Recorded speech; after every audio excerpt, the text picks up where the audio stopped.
Hey folks, it's Dave back with another Solitaire Pro Football video, and today I want to look at the breakaway chart. This is something that stumped me for a long time, but I was overthinking it. It's a lot simpler than I thought it was. So let's take a look at what happens when you get a breakaway.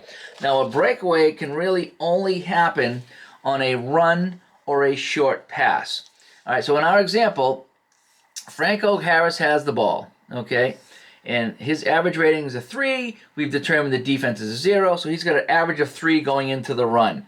Okay? Now, as we talked about before, if I were to flip this card here, his average minus 2, so his 3 plus a 0 is 0 minus 2, so that'd be a 1-yard gain. So we've gone through the runs before. Okay, but what happens if you get this to come up? What happens if you get breakaway? Well, that's usually a good thing. So that means Franco Harris has got the ball, he has a seam, he's headed for the seam. So let's sort out the breakaway now. So Franco Harris has a breakaway rating of 1 to 26 and then an 8 in parentheses. So let's start with the 1 to 26. So for him to break away and get a big gain, we need to flip a 1 to 26. So if I flip this card here and it says 41, there's no breakaway.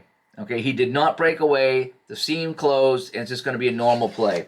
So then I would flip the next card to determine what happened, and it's his average plus 1. So if his average was 3 on this play, he would get a 4-yard gain. So that's one scenario on the breakaway, is when you don't get your rating.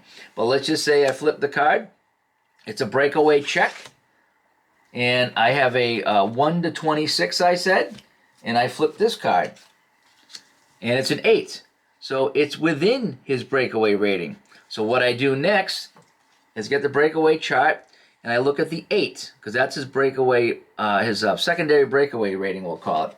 So we go to the breakaway chart, and I flip a card. So he's an 8. So if I flip a 1 to 3, it's his longest gain. And that's very similar to the long pass that I talked about in another video. So I'm going to flip a card, and if I'm reading off a column 5, I flip a 2. And that's between 1 and 3, so that will be his longest gain. So he had a run breakaway. We flipped the card. It was between 1 and 26.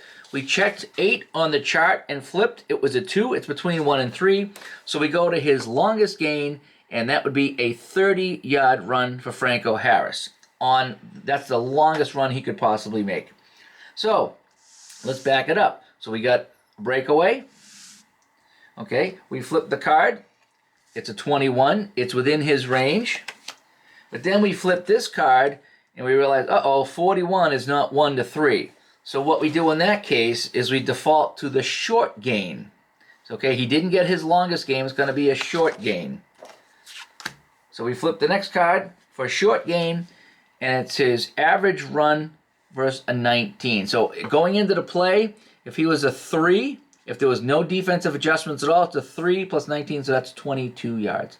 Now, keep in mind that when you use the short gain here, it's capped at his longest gain. So if by chance something were to happen in the game and you flip the card and the rating was greater than 30, so you flip this and for whatever reason the average plus the card was greater than 30, you back it down to 30. You can never go longer than the longest gain on a short game. So that's how the breakaway works. Let's check it out on the pass. All right, so we pass. Let's just say we're passing to Lynn Swan. Okay, and now we've determined that the pass was complete using the passing procedure. And we flip this for pass G on a short pass, not a long pass, a short pass, and he gets the breakaway. So now we flip a card for Lynn Swan, and we look at his breakaway rating as 1 to 42. So we flip, we get a 41, so that's a breakaway for him.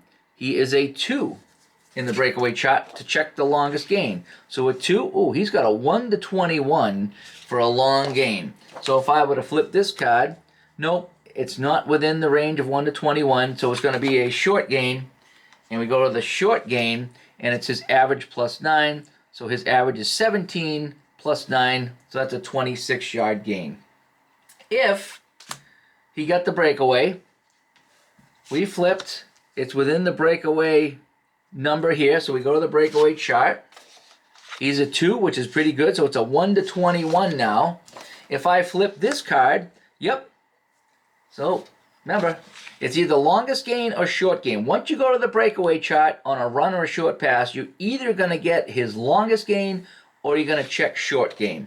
So in this case, we're going to go short gain. Let's just say it was a short gain. So again, 8. If we rolled an 8 on 1 to 21, it's his longest gain for 47 yards.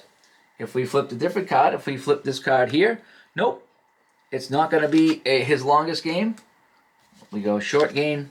It's his average plus 13, so 17 to 13 would be a 30. So there's just a couple of different examples of the breakaway chart. And keep in mind, it is far, again, you see there's only breakaway ratings on runs and passes, so you're not going to worry about it for kickoffs, punt returns, or interceptions, I believe. I don't think there's any breakaways on those. I haven't seen any yet.